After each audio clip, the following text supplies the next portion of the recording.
Some people are puzzled when they see someone who's Jewish talking about Jesus, but really there is nothing more natural than that. And the question is, well, what is the ministry? It says the Jerusalem Center of Beth Israel. What's that? The ultimate thing is this: all the first believers in Jesus were Jewish. I mean, Jesus is Jewish. His real name was Yeshua.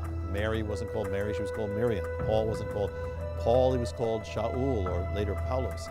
But these were all Jewish people, because Messiah first came to the Jewish people and then for the whole world equally. But it's Jew and Gentile together. That's what the Bible says. You know, he is the glory of Israel and he's the light to the world at the same time. And you really aren't to have one without the other. So the prophecy is that as it was in the beginning, they were Jewish believers, there will be at the end too. And so it's kind of like a coming home full circle. It's not just for the Jewish people, it's for the church too. Because if the Jewish people come back to their Messiah, and that's happening. That's been happening more than any other time since the book of Acts. That's prophetic, it's prophecy. It means also the church has to come back to her roots. And the roots of the church are Jewish. So there's something called the Messianic Revival. And it's not a denomination, it's just happening.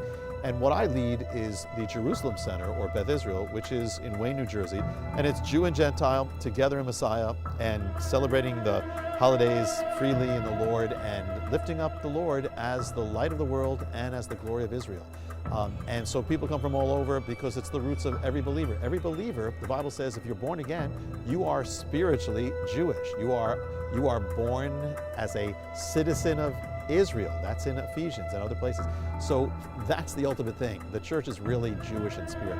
And really, just as Israel and the Jewish people cannot fulfill their destiny without Messiah and without the church, so the church cannot be complete with her destiny without the Jewish people or without Israel. Well, after 2,000 years, we're back, and it's back.